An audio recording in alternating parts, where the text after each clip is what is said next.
Alright, we're back for match number 7, but match number 1 with this version of the deck. Pretty solid hand overall. The one downside, no opening creature, but do have 15 points of burn, a couple of lands, so we should be able to deploy our spells in a timely fashion. And our opponent leads off on Temple Garden. So... Devoted? No, never mind. Green-White Hammer. So, one of my wife's favorite decks. She has no idea what it does, but she likes the word Hammertime.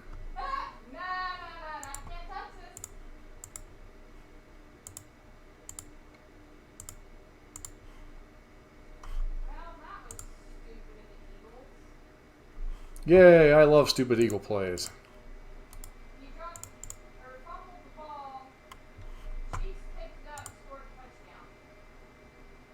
Judge, Judge, when do we get the hammer thingy? Judge, Judge.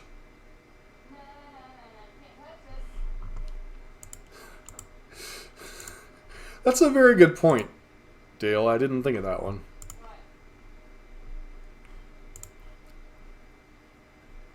Nice is my version of bless your heart. Thank you, Dale, for clarifying for me. Which can be multimodal. Now I know when you tell me nice that you're blessing my heart. Oh, bless your heart.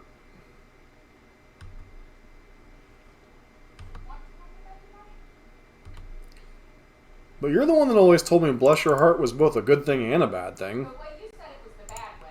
Oh, I did not know that. My bad. Apparently my intonation was incorrect.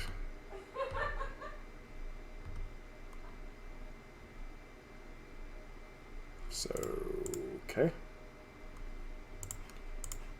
I could continue to play Duck Duck Goose, but if they have Pure Steel Paladin, we just die.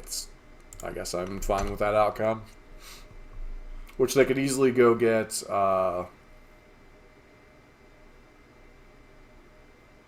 Springleaf Drum, play Pure Steel Paladin, and then we're dead. So, but I can't just infinitely hold up mana.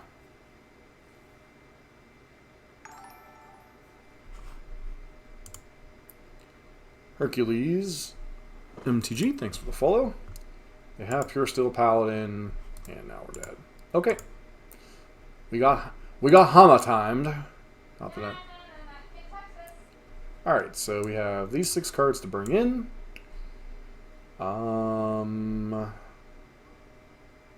Skullcrack's relevant. Searing Blaze is relevant. Bump in the Night probably not all that relevant. And what other card is pretty middling? Skewer the Critics can be pretty middling here. So possibly we should be boarding out Skullcrack instead. So this is a very deceptive hand. Deflecting Palm should be good against them, but only if they play very, very carelessly. We'll try it, but certainly a hand should probably mulligan.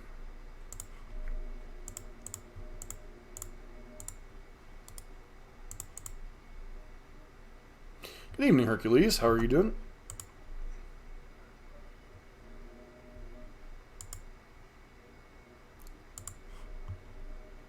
Alright, opponent leads off on Sigarda's Age, sure. They have no turn 1 play, so just pass. It's possible I'm also supposed to play Sunmake Canyon there, but we're most likely just going to Boros Charm here. Okay. Boros Burn. How is Burn positioned in Pauper? It's been several years since I've played Pauper.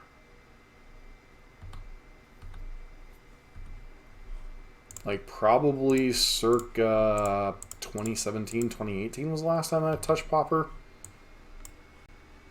And I usually try to play a variant of Burn at least. So if my opponent goes for the kill, they die, but I presume they're smarter than that. Or go, if they try to equip a hammer, I should say.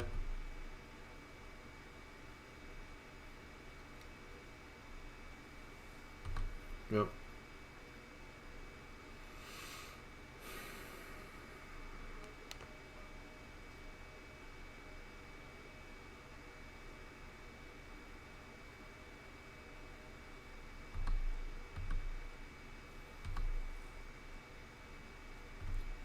Sure.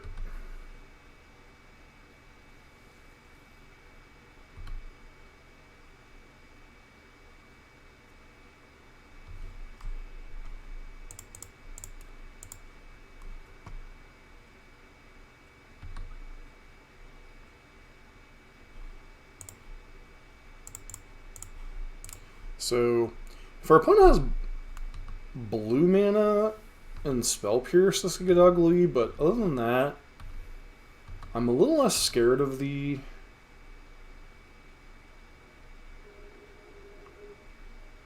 Sure. I'm a lot less scared of just the Selesnya version than I am, like either the Bant or the whatchamacallit variant.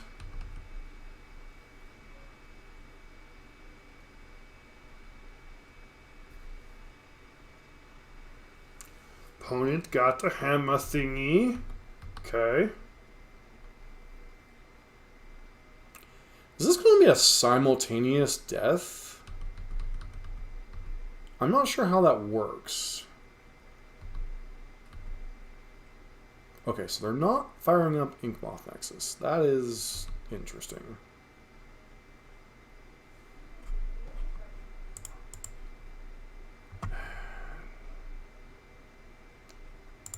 Alright. I guess our opponent could have Nature's Claim to get out of this.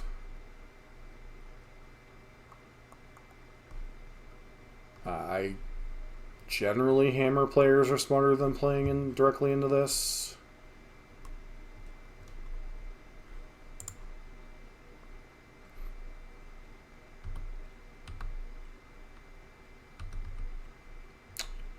Apparently that one wasn't.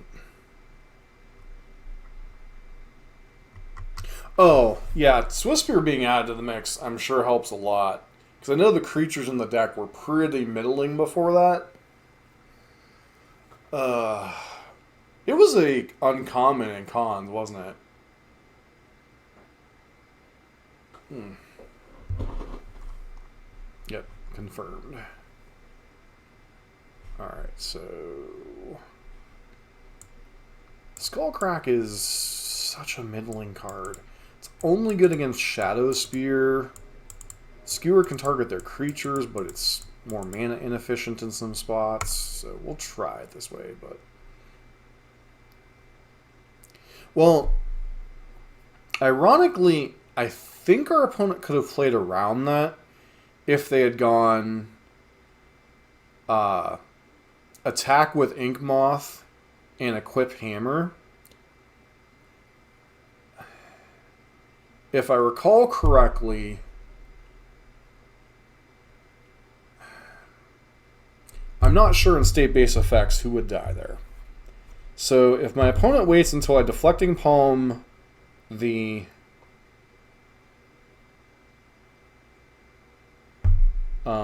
construct, and then equips Hammer to Yawgmoth Nexus, I'm at 11 poison. The trigger for Deflecting Palm goes in the stack. I'm pretty sure I'm dead there, because I think state-based effects happen before the trigger from Deflecting Palm does.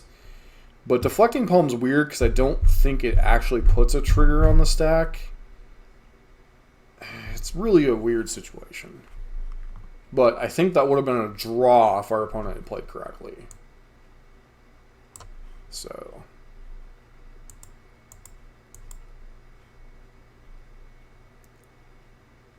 And thanks, Hercules. I appreciate that. Opponent goes turn 1, give her over. Sure.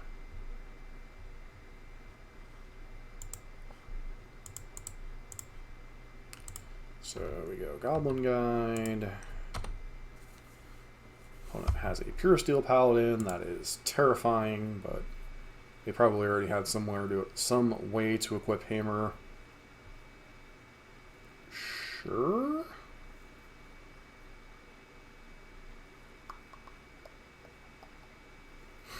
So if they shock in and play Pure Steel, okay, Esper Sentinel, Esper Sentinel.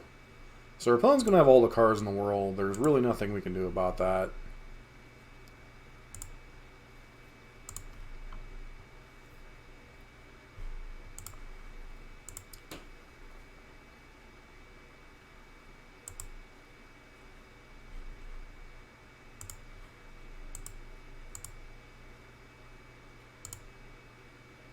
Opponent's going to have all the good stuff.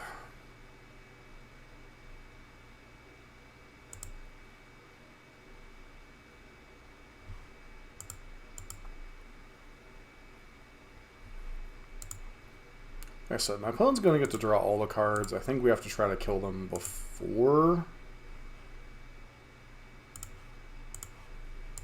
they can do the combo stuff. Whatever. Draw your cards.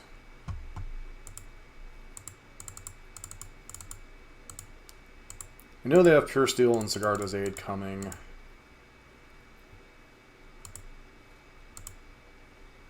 This is kind of a... It's not a wasted attack, but...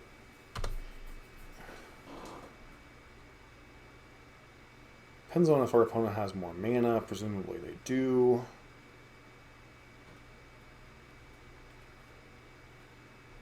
He got hammered by his own thingy. Yawgmoth is terrifying because it's always a one-shot kill with... Okay, they have Pure Steel. Presumably they have Hammer.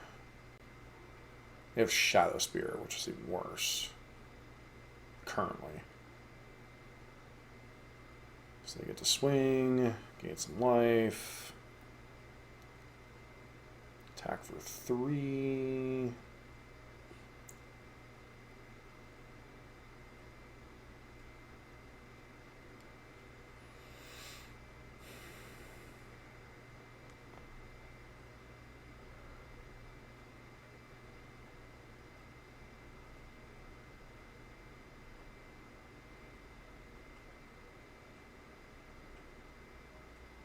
I was going to say, you should attack at least with the Esper Sentinel. Because you can always re-equip it to something else.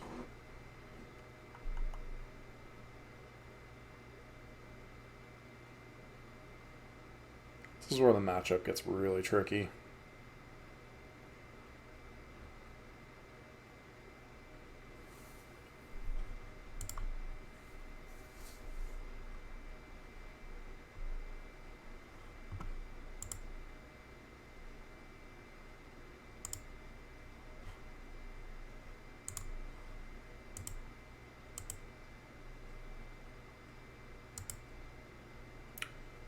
Opponent's going to have Blacksmith skill. That's just terrifying.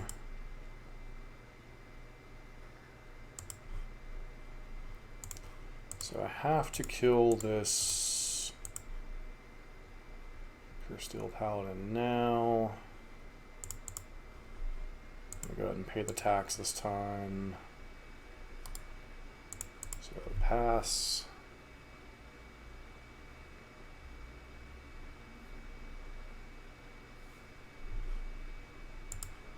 So they have Hammer, we're dead. But I can't play around that all game. Because I can go Sigarda's Aid, activating Yawgmoth.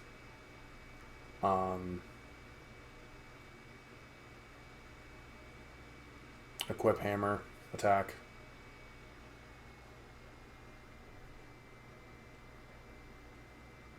But it looks like we're going to be playing more of a kind of grindy game with Shadow Spear equips, it looks like.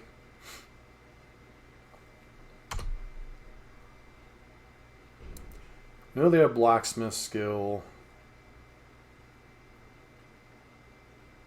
So we're not going to be able to kill their Esper Sentinel either way here.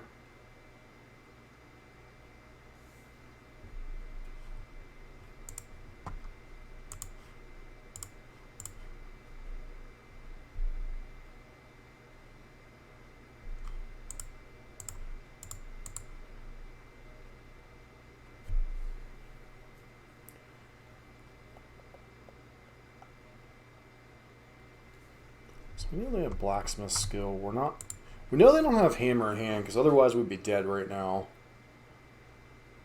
So they have blacksmith skill, 2 unknowns.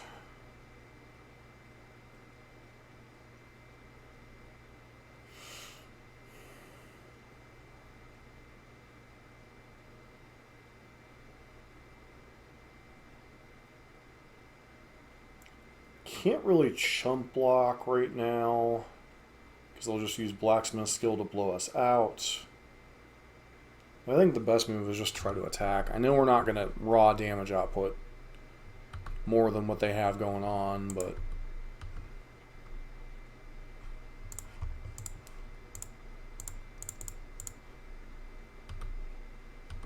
they get to draw a card, which is annoying. It's whatever.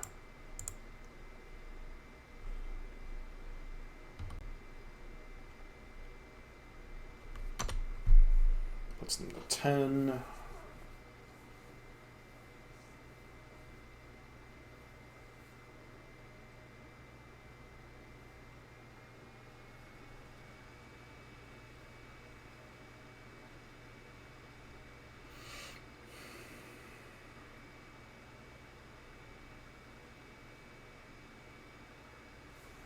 Okay, did you finally draw the hammer?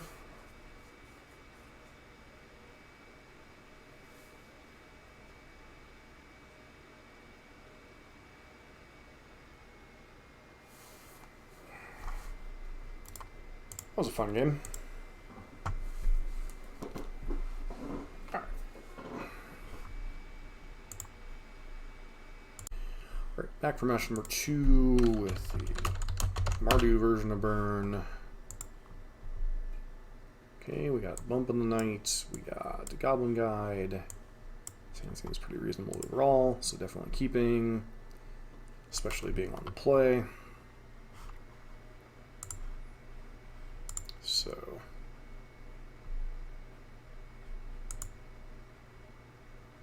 Judge, when do we get the hammer thingy? Judge.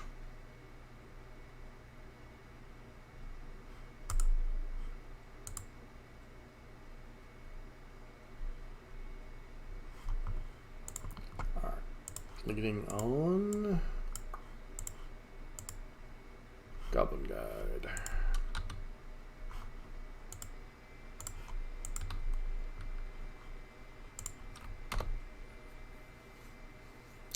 Against Yawgmoth. Okay. It's almost like we're checking all the boxes. Okay, opponent gets Birds of Paradise, which we'll probably have to bolt. Or do we? 15, 12, 9. Yeah. Oh, you're gonna get all that stuck in my head, bro. Gee, thanks.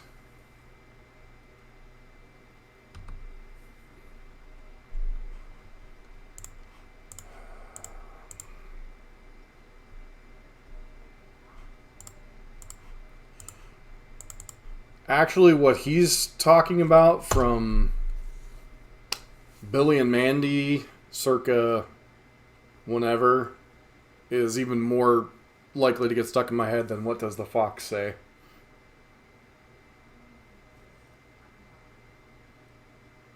Okay, so our opponent has a wall of roots. Ring ding ding da ding da ding ding da ding da ding da ding da ding.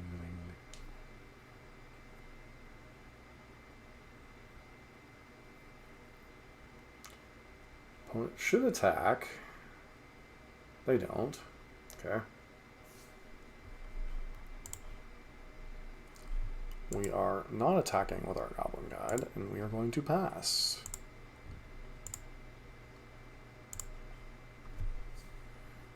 Opponent will have Yawgmoth, which is fine. Fred, almost looked like you said red. Red Burger.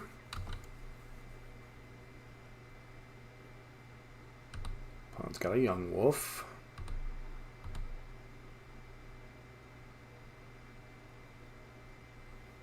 I am 100% blocking if you attack. So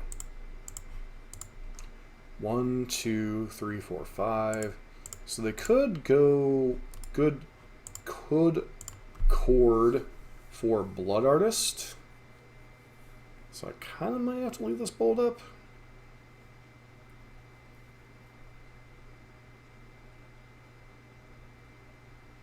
That would require a very specific set of draws, though.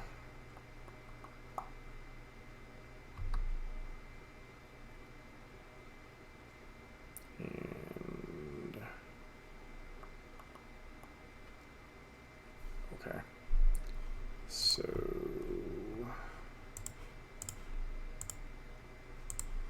actually, let's lead on Skewer. I'll put them to 2.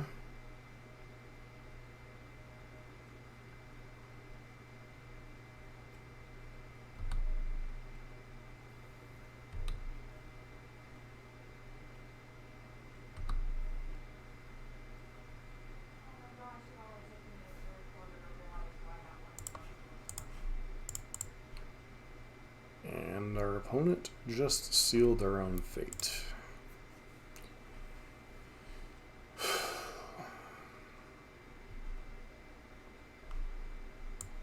Do I bring in Leyline of the Void against the Yawgmoth deck?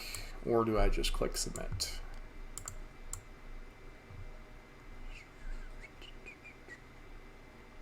Does the fox say, ring ding ding to blame my wife on this song being stuck in my head now?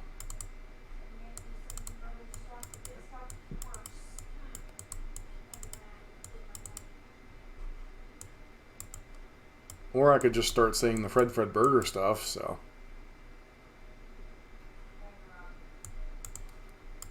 I said Fred Burger, not Red Rum.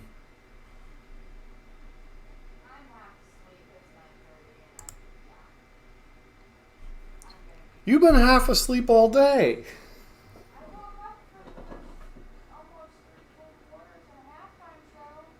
Woo! Probably been the most awake you've been all day.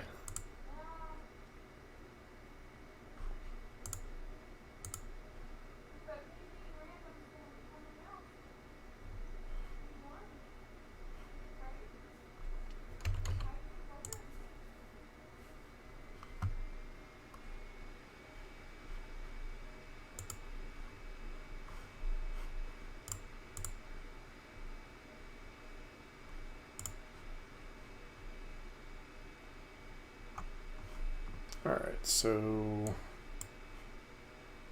sand is something.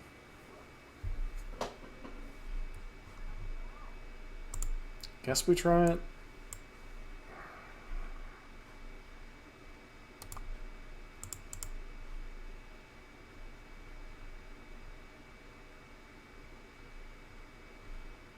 And immediately draw another land. Seems about right.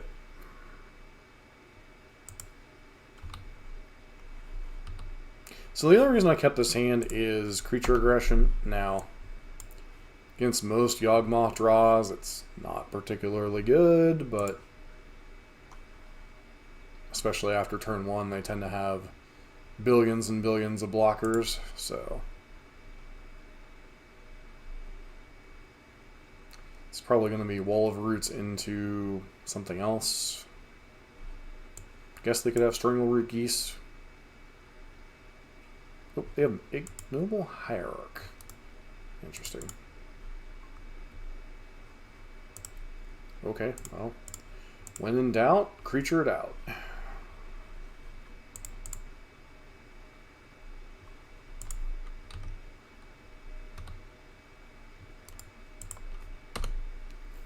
Opponent gets a land, gets another land.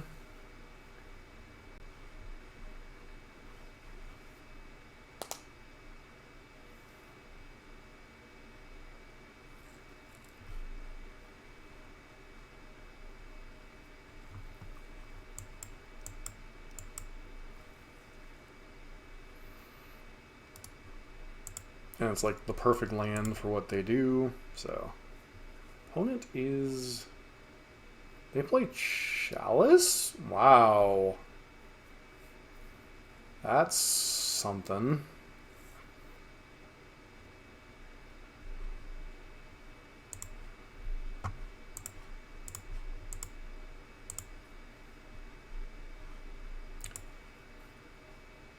I mean, it's a magical gathering card. Probably pretty relevant a lot of times in this matchup. So opponent is drawing a card they can no longer cast. So do you just chump block? No, you get a 6. Okay, pass turn. Them untapping with Blood Artist is admittedly pretty terrifying. Okay, so Yawg.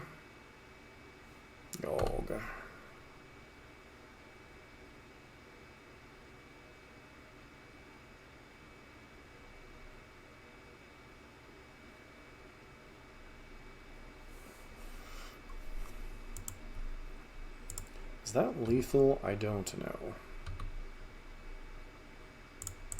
Opponent has a free block. They're going to have to block with Blood Artiste. They have a Boseiju.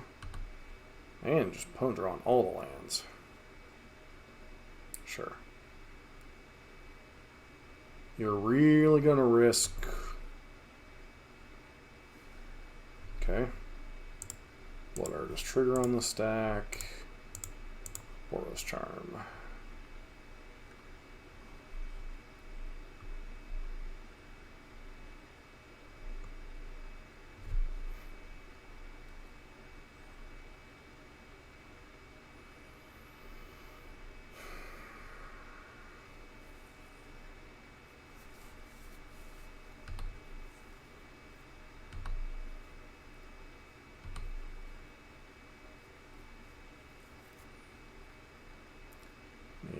Pretty sure you're dead regardless, dear friend.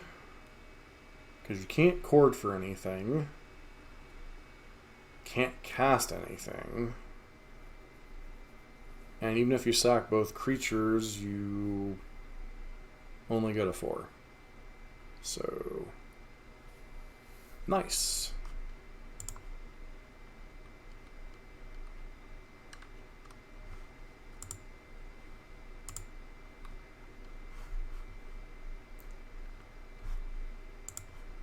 Alright, take a look at this opener. Really one too many lands. We do have 10 points of burn. I think we gotta pitch this one though. This hand's much more interesting. So we either put back Blaze or Boros Charm. I think it's just Blaze. Obviously that's the higher upside card, but...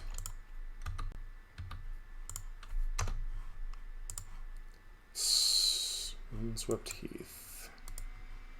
So, Banthammer? Looks like Banhammer. Life decisions were instantly regretted.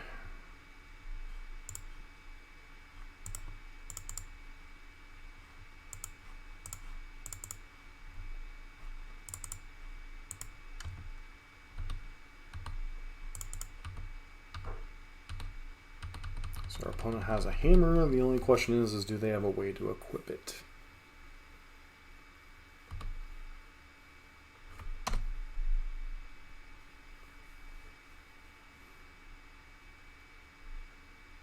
So the opponent's got 3 mana?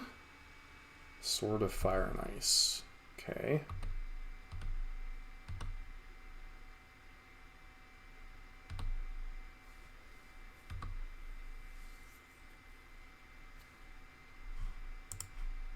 Is that lethal? 4, 7, 9. Opponent goes to 1 here.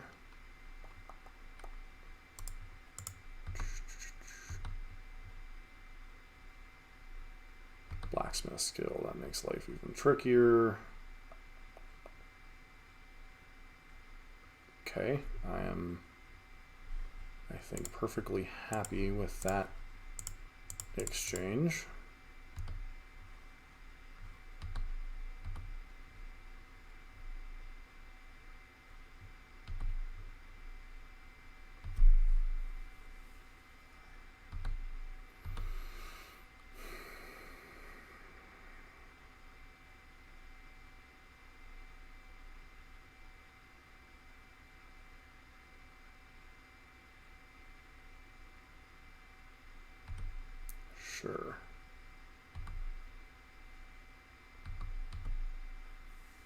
Opponent gets to kill one of our creatures.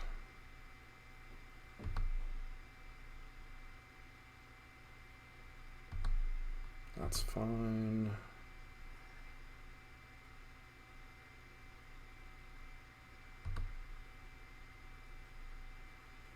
So we know our opponent's hand has... Okay.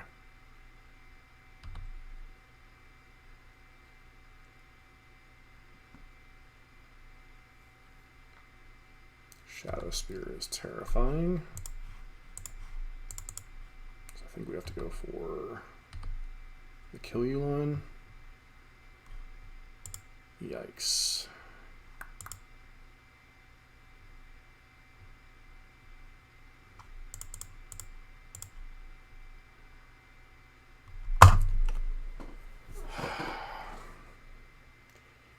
If we'd attacked and they didn't block, they were dead. So I probably should have attacked first, played Searing Blaze after they blocked, and we at least would have had the chance to win. Now, because we didn't draw a land or a additional spell,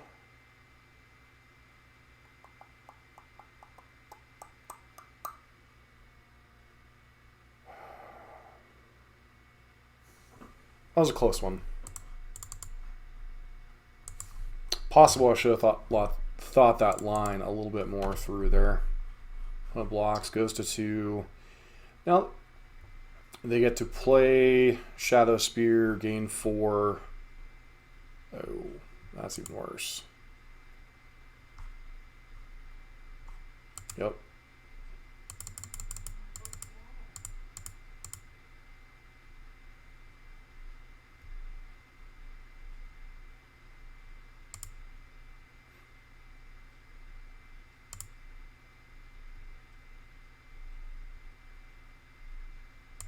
Opponent gets to go to 1.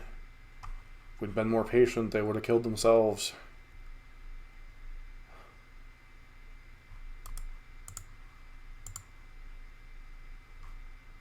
We would have been more patient, they would have killed themselves. Okay. Go down, copies of Bump in the Night. Down a couple copies of Skewer the Critics.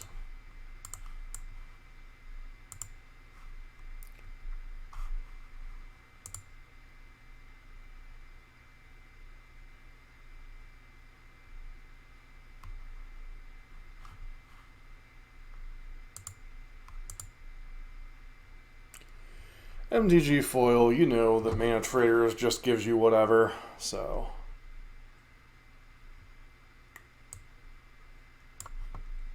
In my budget deck. How are you doing? Seems pretty reasonable overall. So, lead on.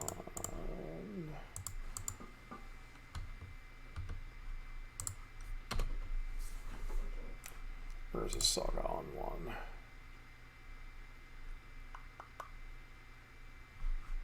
So there's a Saga enchantment land. Okay. It's like... Okay, sure.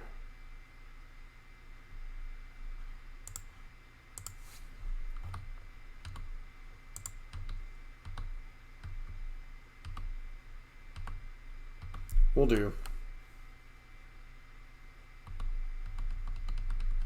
Thanks for stopping by. Alright, so my opponent goes Giver of Runes. Tap for Haywire Might. And whatever.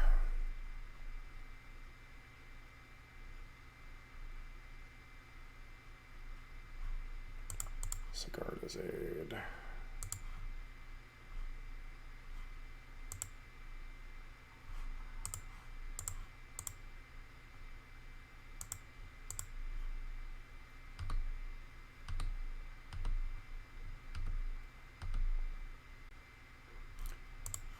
Alright, so go to combat here. Let them block. They are not blocking. That seems really ambitious.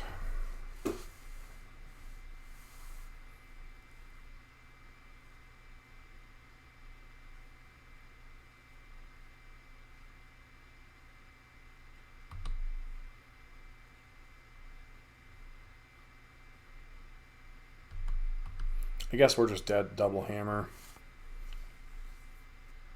which is certainly risky for them if they think about the card deflecting palm, but apparently they don't, so.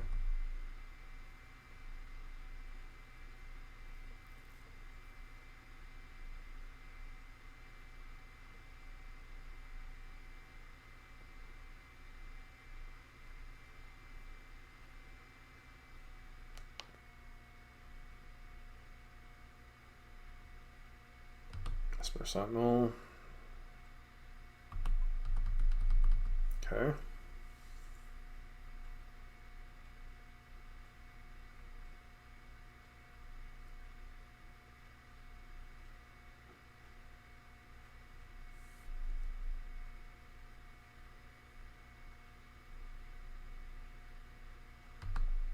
There's Sigarda's Age, sure.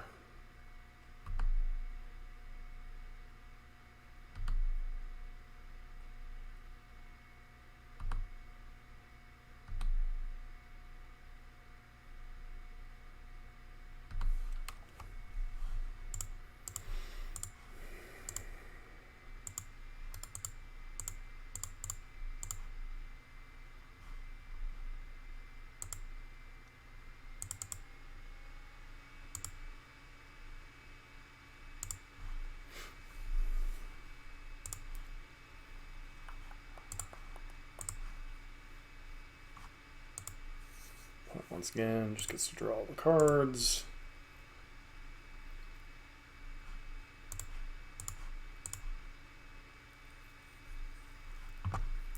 Hold up Skullcrack as a way to play around who knows what. Alright, and our opponent concedes. So if we played better, we could have won game 1. Game 2... I think we got a little bit lucky there.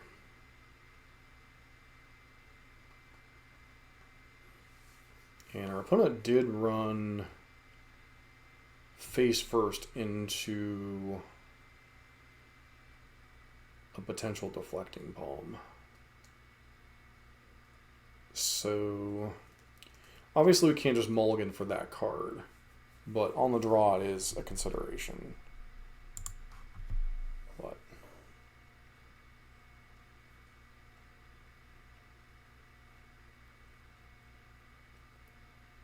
alright, double smash, Goblin Guide for pressure. Seems like a reasonable hand.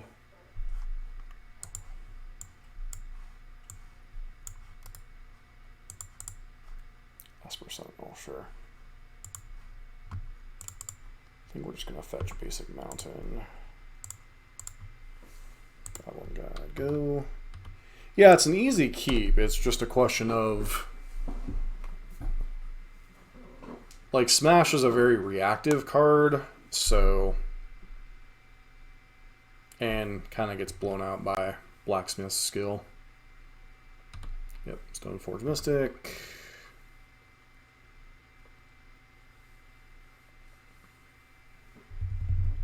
Presumably for...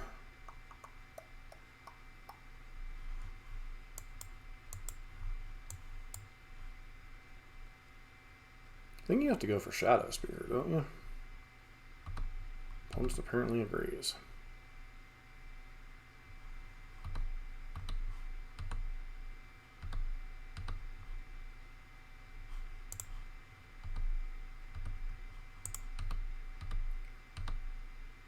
Crystal Paladin's terrifying.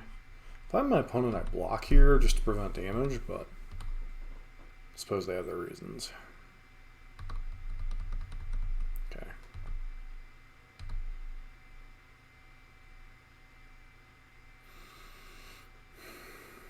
does have another white source. So, Shadow Spear. Okay.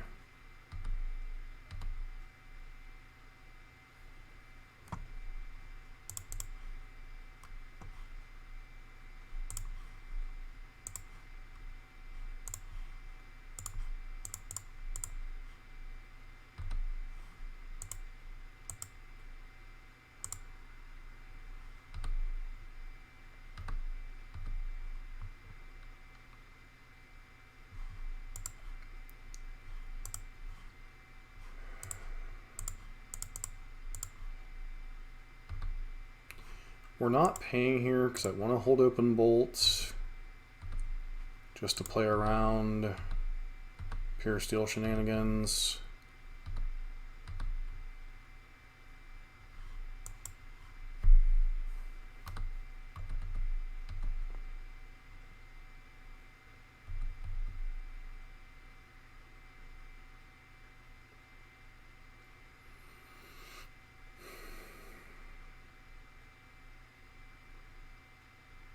Okay, so they're dead.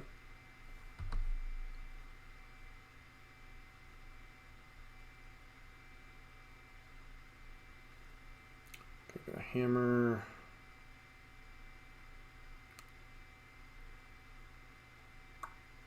Are they dead? Maybe not.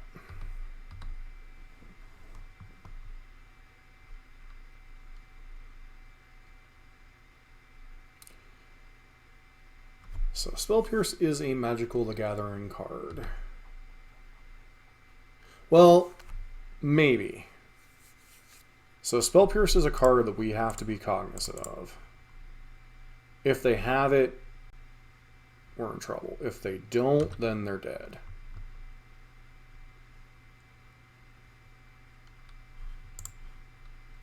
Okay, so I think it's an easy attack. Force them to give away something.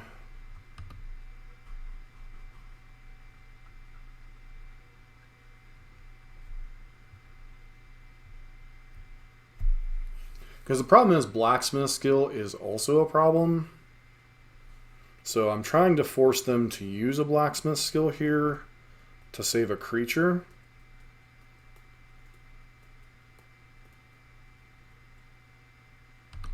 I'm fine with that trade. So, Giver of Runes is fine. Urza's Saga is annoying, but okay. So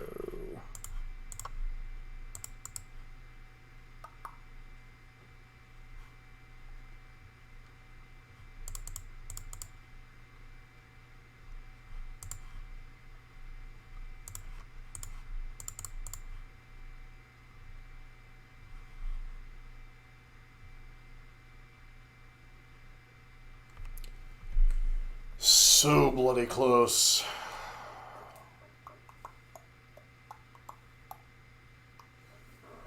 Nice ending to things. Alright, so quick wrap to the various versions of Burn. I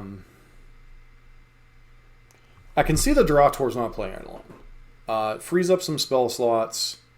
Alright, MTG Foil, have a great night. Thanks for hanging out, man. It frees up some slots in the main deck to have some flexibility. I'm not sold on Inspiring Vantage in that place.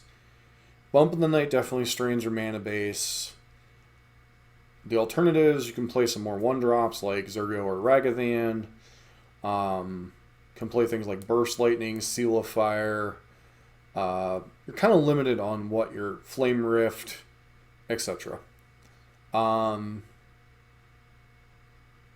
Not really sold on the Emrakul, but I understand it's like a one-of for Mill, but I already think Mill's a pretty decent matchup, so I don't know that I would devote a sideboard slot to Emrakul, unless there's some other thing I'm not thinking of that you would want an Emrakul against.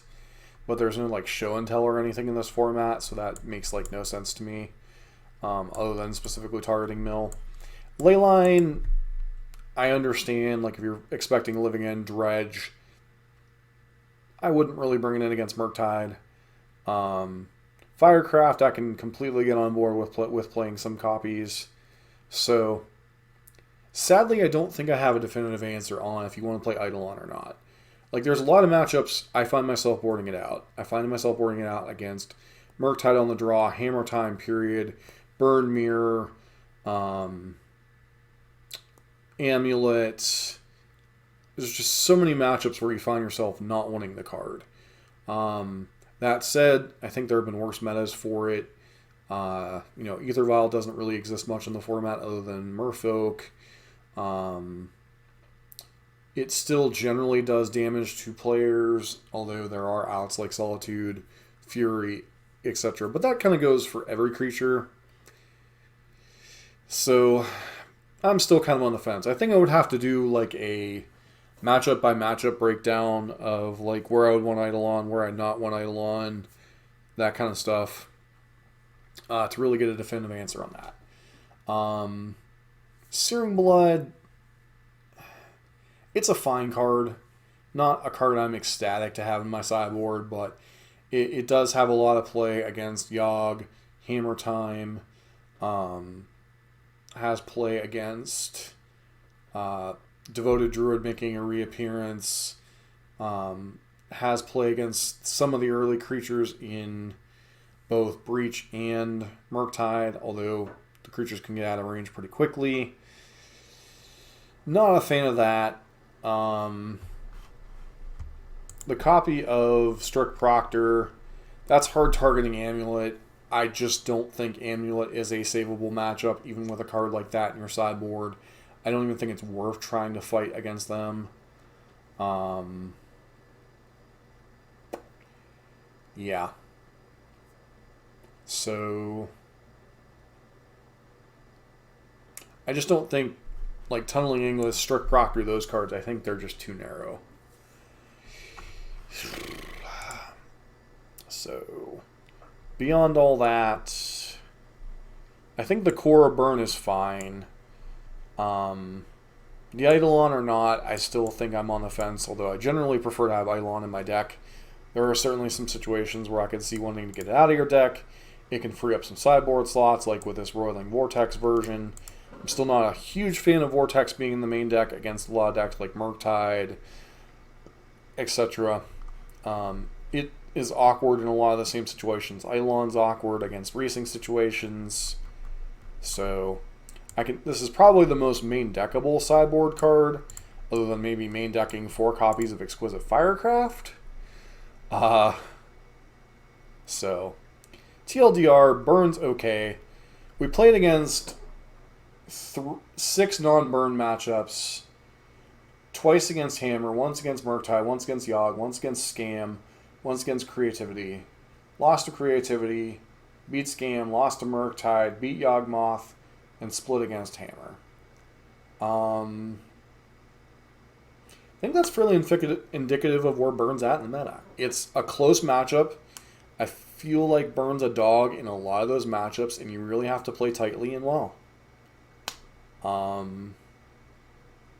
As far as the perfect build, I still think I need testing.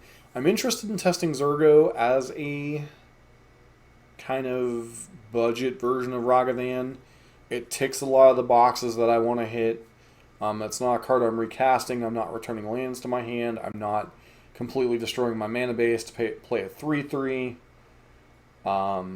Really checks all the boxes. Obviously, Ragavan's the better option, but there are some spots where having a 2/2 into attack is better than having a 2/1, i.e. Hammertime against things like Esper Sentinel and such. Obviously, it doesn't have the upside of Ragavan, but we're really not looking to play spells off the top of our opponent's deck. We were just looking for another 1-drop to speed up our clock. So Zurgo definitely is an interesting card to me. So Leyline, rest in peace. Really have to target your meta right. Yeah. This has given me a lot of ideas to work with, but I don't know how to articulate them currently. But definitely has given me a lot of ideas to work with Burn moving forward. Was nice to play with some different cards to open up my eyes a little bit and open my horizons a little bit. And it will certainly be something worth exploring in the future. So it's kind of where I'm at. But By the way, we're tied 35-35 with 1 minute. nice. But I think with that, I'm going to call it a wrap. I want to thank everybody for hanging out tonight, both on Twitch and on the YouTubes. I should spell out what I'm going to be doing with that moving forward. I think I'm going to alternate between this and Pioneer, but we'll see. Got to do some things to shake some stuff up. But I want to thank everybody for hanging out tonight, and it was awesome seeing some people in chat. Now, how much of that was people hanging out? How much of it was Super Bowl and not a lot of people streaming? I'm just thankful y'all were here. So, don't forget to like, comment, subscribe on the YouTube channels. Don't forget to give us a follow over here on Twitch. And I hope y'all have a great evening. Thanks to my brother for hanging out for most of the stream, if not all of it. For my lovely wife, giving her 2 cents worth every 5 seconds. And y'all have a great day.